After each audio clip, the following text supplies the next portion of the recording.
도널드 트럼프 미국 대통령이 블라디미르 푸틴 러시아 대통령과 통화한 사실을 공개했습니다.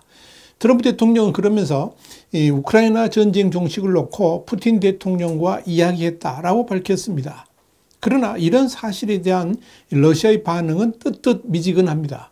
이는 트럼프와 푸틴 양자 대화에서 러시아가 원하는 바를 별로 얻지 못해서 그런 것이 아닌가 보입니다. 화이트타임스가 이 문제를 짚어봤습니다. 지금 시작합니다. 미국의 뉴욕포스트는 현지 시간으로 9일 에어포스 1에서 트럼프 대통령과 독점 인터뷰를 갖고 트럼프 대통령은 푸틴 러시아 대통령과 통화를 했으며 푸틴도 전장에서 사람들이 죽는 것을 멈추기를 원한다라고 말했다. 이렇게 보도했습니다. 트럼프 대통령이 이날 푸틴과 그동안 몇 번이나 통화했는지에 대해서는 밝히지 않았고 가장 최근에 통화한 시점도 밝히지 않았습니다. 다만 트럼프 대통령은 지난달 31일 이시바 시게루 일본 총리와의 정상회담 일정을 발표하면서 푸틴과의 통화도 예정돼 있다라고 밝힌 바 있습니다. 로이터 통신도 현지 시간으로 9일 트럼프 대통령이 전날 미국이 러시아와 우크라이나 간의 전쟁을 종식시키기 위한 대화에서 진전을 이루고 있다라고 믿는다 이렇게 말했지만 푸틴 러시아 대통령과 나눈 어떤 의사소통에 대한 자세한 내용은 공개하지 않았다 이렇게 전했습니다. 로이터는 이어 트럼프 대통령과 푸틴 간의 통화는 지난 2022년 초 이후 첫 공식 대화다 이렇게 짚었습니다. 트럼프 대통령은 두 정상이 몇 번이나 통화를 했는지를 묻자 말하지 않는 게 낫다 이러면서 즉답을 피하면서도 푸틴 대통령이 전장에서 사람들이 죽어가는 것에 신경을 쓰고 있다면서 죽은 사람들 전부 젊고 아름다운 사람들이었다.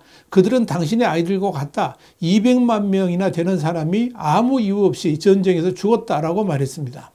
트럼프 대통령이 그러면서 미국이 러시아와 우크라이나 양측과 접촉하고 있다라고 밝혔습니다. 트럼프 대통령은 또 2022년에 자신이 대통령이었다면 전쟁은 결코 일어나지 않았을 것이라고 주장하면서 나는 푸틴과 항상 좋은 관계를 유지했다. 이렇게 주장했습니다. 트럼프는 이어서 바이든은 나라 망신거리였다. 완전히 부끄러운 존재였다. 그러면서 조 바이든 전 대통령을 맹비난했습니다. 트럼프 대통령은 더불어 자신에게 우크라이나 전쟁을 종식할 구체적인 계획이 있다고 말했지만 이 구체적인 내용은 밝히지 않았습니다. 다만 트럼프 대통령은 매일 사람들이 죽고 있다. 우크라이나 전쟁은 정말 심각하다 그러면서 이 빌어먹을 일을 끝내고 싶다라고 말했습니다.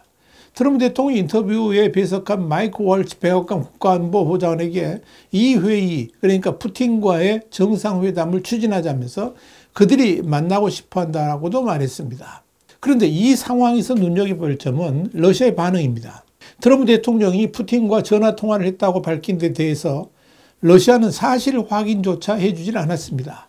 드미트리 페스코프 크렘린궁 대변인은 이 보도에 관해서 확인도 부인도 할 수 없다라고 밝혔습니다. 페스코프의 이런 발언은 외교적으로 통화를 한 사실은 있지만 그렇다고 내용을 밝히기는 어렵다. 이런 의미로 해석할 수 있을 겁니다. 페스코프 대변인은 우리가 말할 수 있는 것은 미국 정부의 업무가 진행되면서 여러 소통이 이루어지고 있다는 것이라 그러면서 그 소통은 다양한 채널에서 수행된다. 내가 직접 알지 못하거나 인지하지 못하는 것이 있을 수 있다라고 말했습니다. 그런데 이 앞뒤 정황을 살펴보면 곳곳에서 미국과의 대화 진전에 상당한 문제가 있다는 것이 드러납니다.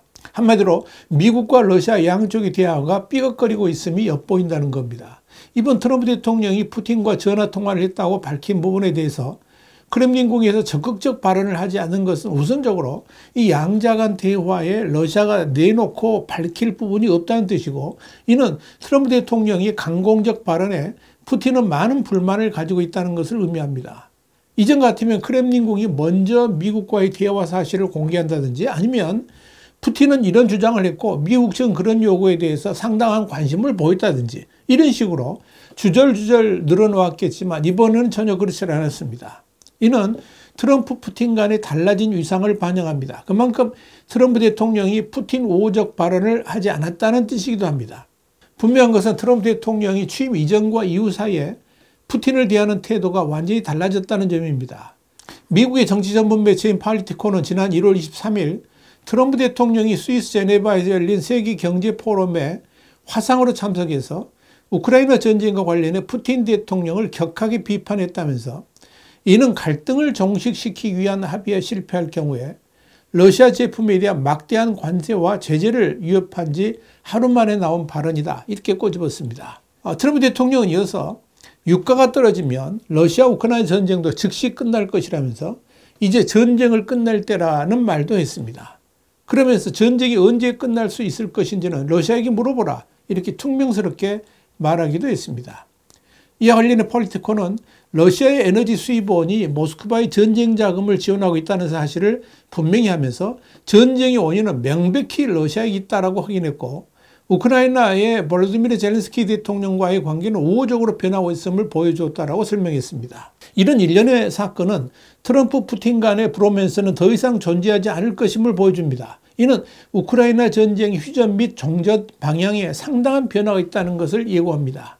여기서 눈여겨볼 것은 백악관이 이번 주에 전쟁 종식 방안을 협의하기로 했다는 점입니다. 이는 백악관이 구상하는 종전 방안에 대해서 젤렌스키 대통령의 의견을 듣겠다는 식으로 해석할 수 있을 겁니다. 백악관은 현지 시간으로 9일 도널드 트럼프 미국 대통령이 이번 주 우크라이나 전쟁 종전 문제를 논의할 예정이라고 밝혔습니다. 여기에 대해서 마이크 월츠 백악관 국가안보보좌관은 이날 MBC 방송과의 인터뷰에서 대통령이 이번 주에 국제개발처로부터 우크라이나까지 모든 이슈를 논의 테이블 위에 올릴 준비가 되어 있다면서 우리는 그 비용, 그러니까 우크라이나에 대한 미국의 지원금을 회수해야 하며 이는 우크라이나의 희토류, 천연자원, 석유, 가스와 우크라이나가 우리 자원을 구매하는 면에서 우크라이나와의 협력이 될 것이다. 이렇게 밝혔습니다. 왈츠 보좌관은 또 이런 대화는 이번 주에 이루어질 것이고 기본 원칙은 유럽이 이 갈등을 주도해야 한다고 생각한다면서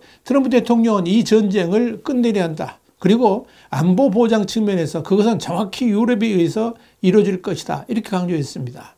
그러나 아울러 트럼프 대통령이 이날 공개된 이 뉴욕 포스트와의 인터뷰에서 블라디미르 푸틴 대통령과 통화를 했다고 밝힌 것에 대해서는 대통령보다 앞서가지는 않겠다면서 자세히 설명하지 않겠다는 식으로 구체적인 사항을 확인해 주지는 않았지만 분명히 러시아와 민감한 대화가 많이 진행되고 있다고 말했습니다. 그러면서 우리는 이번 주에 국무장관, 국방장관, 부통령, 유럽 특사와 함께 이 전쟁을 끝내는 방법에 대한 구체적 사항을 논의할 것이라면서 이는 양측을 논의 테이블에 모으는 것을 의미한다고 말했습니다. 이는 오늘 14일 개막하는 뮌헨 안보회의를 지칭하는 것으로 보입니다.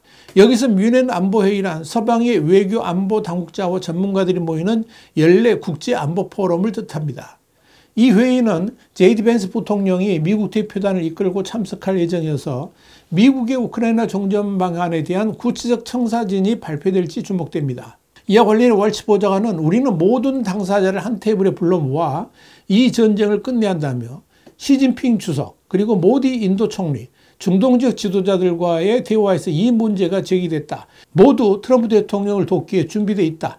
모든 당사자를 한 테이블에 모아 협상하자. 이렇게 밝혔습니다. 한편 로이터 통신은 현지 시간 9일 볼로디미르 젤렌스키 우크라이나 대통령은 이날 영국 ITV와의 인터뷰에서 트럼프 미국 대통령의 종전하는 전쟁 중단을 넘어 재발 방지 대책까지 담아야 한다고 주장했다. 이렇게 보도를 했습니다. 젤렌스키 대통령은 그러니까 트럼프는 전쟁을 끝내기만 할 필요는 없다면서 그는 푸틴 러시아 대통령이 다시는 우리와 전쟁을 벌일 기회를 갖지 못하도록 행동해야 한다고 말했습니다. 젤렌스키는 그러면서 이것이 가장 중요한 일이며 모두가 이를 인식해야 된다. 그것이 바로 승리가 될 것이다. 이렇게 강조했습니다.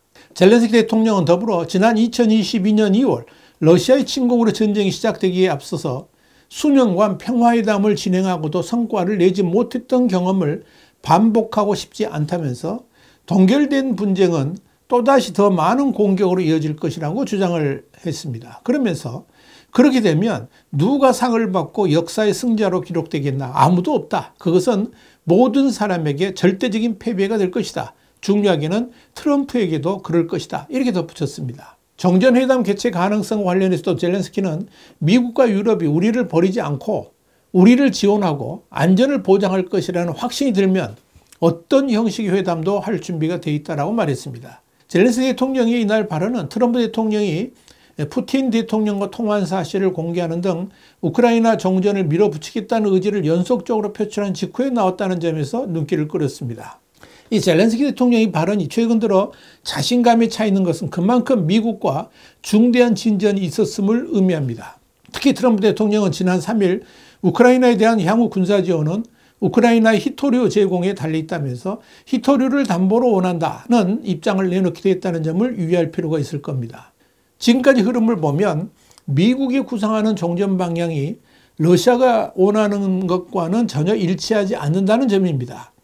푸틴 대통령은 작년 6월에 전쟁을 즉각적으로 끝내기 위한 조건으로 우크라이나가 북대서양 조약기구 그러니까 나토 가입을 포기하고 러시아가 영유권을 주장하는 우크라이나 4개 지역에서 우크라이나군이 철수하는 방안을 제시했습니다. 그러나 우크라이나는 나토 가입은 유일한 효과적인 안보 보장책이어서 포기할 수 없다는 입장을 견지해 왔습니다. 지금 상황에서 가장 쟁점이 되는 것은 우선 정전 후 우크라이나 평화 보장 방안으로 미국과 나토는 평화유지군 10만 명을 우크라이나에 주둔시키는 방안을 밀고 있지만 푸틴은 강력히 반대를 하고 있습니다. 더불어 현재 전장에서 확인된 러시아의 점령지를 그대로 인정해주는 방향으로 마무리될 것으로 보이지만 우크라이나가 점령 중인 러시아 본토의 쿠르스크 지역을 반환하는 대신 우크라이나 동부의 일정 부분과 맞교환하는 방식이 구체적으로 논의될 것으로 예상이 됩니다. 와이탄 국제정세 분석의 주북이었습니다. 감사합니다.